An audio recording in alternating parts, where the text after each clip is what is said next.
High, আমি পূজা। তোমরা অনেকেই আমাকে একটা মিনি ব্লগের জন্য রিকোয়েস্ট করেছিলে। ফাইনালি তোমাদের জন্য একটা ব্লগ নিয়ে চলেই আসি। তো চলো তোমাদের সাথে আজকে একটা মেকআপের ব্লগ শেয়ার করি। আজকে শিল্পাদি আমার কাছ থেকে একটা পার্টি মেকওভার নেবে। তো শিল্পাদি বলো তুমি আজকে কেমন কি লুক চাইছো?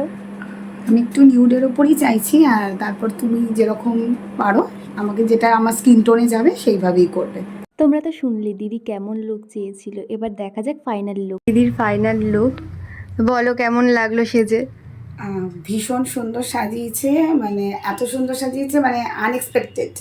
ভীষণ সুন্দর, মানে চোখ লিপ মানে কিছু বলা বলা যাবে না, কিছু ভীষণ সুন্দর। আর ওকে যদি কেউ বুক করতে চাও একদম চোখ বন্ধ করে বুক করতে পারো, মানে কোনো অসুবিধা হবে না, এইটুকু বলতে পারি। খুব সুন্দর সাজিয়েছে। Thank you. একবার আইস তোমরা যদি এরকম সুন্দর সুন্দর লুক পেতে চাও তাহলে নিচে দেওয়া নাম্বারে আমার সাথে কন্ট্যাক্ট করতে পারো। তো আজকের মিনি ব্লগটা এখানেই শেষ করছি। আর তোমরা যদি এরকম সুন্দর সুন্দর ব্লগ দেখতে চাও আমাকে কমেন্ট করে অবশ্যই জানিও।